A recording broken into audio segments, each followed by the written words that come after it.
اعوذ بالله من الشیطان الرجیم بسم الله الرحمن الرحیم.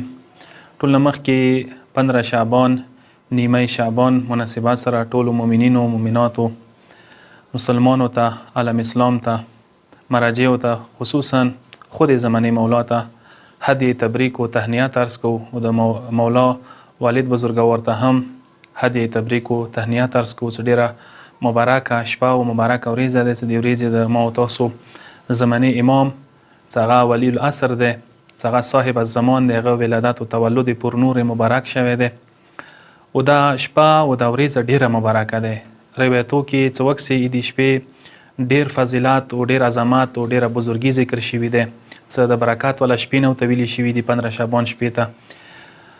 زه دی باندې مختصرا د اعمال ته خیام څه امام بقیر علیه الصلاه والسلام حواله سره حدیث دی چې یو کس مولانا پښتنه وک مولا 15 شعبان شپې عظمت و فضیلت متعلق وخه مولا د تیس شب قدر نه هټ کر نور ټولو شپونه د کال افضل شپه نیمه شعبان یا 15 شعبان شپه ده. دی شپې کوشش وکوي چې تقرب الهی حاصل کو خدای ته نږدې شوي او خدای نه فضل و کرم وغواړئ او د شپه د ګناهانو مغفرت شپه ده. دی شپې پروردگار عالم خپل ذات باندې قسم خوړلې دی چې زه یو سوال ولا یو سائل هم خپل دار نه واپس خلیل اوس نه وپسوم مګر دا چې هغه حاجات زه پر کوم سوا د دات نه فرمانه والا ګناه او معصیت والا سوال کړي وی غز نه پر کوم. او مولای چې دا شپه موسی اهل بیت سره مخصوصه شپه ده، لکه څنګه شب قدر شپه پیغمبر سره مخصوصه شپه حساب شوی ده. یقینا اهل بیت مخصوصه شپه ده چې د شپې 255 هجری ده د مولا زمانی مولا ولادت شوه ده صبح صادق ټیم سره سامرا کې نو د دې فضیلت اندیشنه څرګند ده. د شپې څه عملونه چې زه ته عرض کوم. یو عمل دا دی چې انسان غسل وکي غروب ټیم سره نیمه شعبان یا شب 15 شعبان نیت سره غسل وکي. او دویم عمل دا دی چې شب بیداری ده، یعنی انسان په کار د شپه اباس لوړ نشي سره خوب ونه کی ورکی بهتره دی چې مخام نه سبې پورې انسان د شپه تیره کی. امام سجاد علیه السلام یې چې چا د شپه تیره کړه بیدار پاتې شو یا هغه زړه نه مړ کیږي، هغې ورځې باندې چې کومې ورځې به زړونه مړ کیږي. دعاوانې دي، استغفار دی، لمنځونه دي شپې.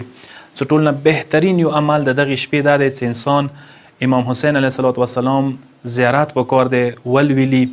څه روایت کې راغلی دی چې کوم کس زیارت ولوستلو ګناهان معاف کیږي او کوم کس دا زیارت ولوستل د سوي چې 1,24,000 انبیاء سه لاس میلاو کوي، هغه ارواح سه د سوي چې مصافحه وکړله او دا زیارت حج او عمره سره برابر ثواب راغلی دی. دین علاوه مفاتيح الجنان کې دعاوانې راغلي دي چې هغه تاسو خلاص کوئ، دعاوانې تاسو وکړئ هغه لوستای شي. یو زوال ټیم څه کوم صلوات دی چې مخصوص دی هغه صلوات دغې شپې لوستای شي. دینه هټ کر اینن شپې 15 شعبان شپې دعای کومیل عمل رغلی دی چې ډېر زیات ثواب دی. دینه هټ کر 100 مرتبه تسبیحات دي د کوم تشرکات کې چې ما تاسو سبحان الله والحمد لله ولا اله الا الله والله اکبر د 100 ور لوستله مستحب دی، ثواب ډېر زیات دی. دینه علاوه یو عمل دا دی چې انسان 2 رکعت المنځ وکي. اول رکعت کې الحمد نه بعد سوره کافرون وای بهتره ده. دویم رکعت کې الحمد نه بعد توحید وای سوره قل هو الله احد وای. بیا چې کوم بیبي ولا تسبیح دی هغه برعکس الټا طریقې سره، یعنی اول سبحان الله وای 33 مرتبه، بیا الحمدلله وای 33 مرتبه، بیا الله اکبر وای 34 مرتبه. بیا مفاتيح کې وکسي دعاوانې رغلي دي، هغه دعاوانې هم څټ او سوي دعا د خپل هغه وای ثواب ډیر زیات دی. او دینه هټ کر یو عمل دا دی چې دغه شپې نماز جعفر تیار چې دی باندې کلیپ هم شوی دی. نماز جعفر تیار تاسو لیدای شئ مفاتيح الجنان کې شته دی، 4 رکعت المنځ دی. هغه نن شپې شب قدر یعنی نیمه شعبان شپې باندې ډیر زیات فضیلت لري، ډیر زیات ثواب لري.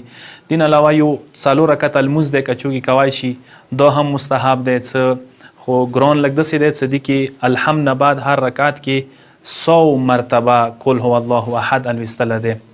او بیا ورځ چې کومه د 15 شعبان ورځ کې ټول نه غوټ عمل، ټول نه مهم عمل دا دی چې 12 امام عجل الله تعالی فرجه الشریف زیارت دی چې انسان په کار دی هغه زیارت ولویلي.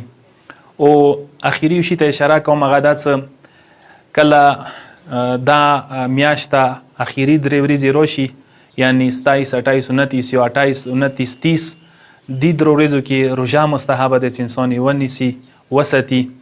نو پروردگار عالم نه دعا کو پروردگار د موته نیمه شعبان 15 شعبان شپې عملونو عبادتونو ثوابونو توفیق نصیب کی ان شاء الله. پروردگار عالم د شپه او د ورځې زمو تاسو ته مبارک وګرځي او دعا کوو چې پروردگار عالم د منجی عالم بشریت، امید مستضعفان جهان، منتقم خون شهدای کربلا و یوسف زهرا ظهور باندې بیړه وکړي، موږ ته دغه ظهور خوشخبری نصیب وګرځي ان شاء الله. والسلام علیکم ورحمت الله وبرکاته.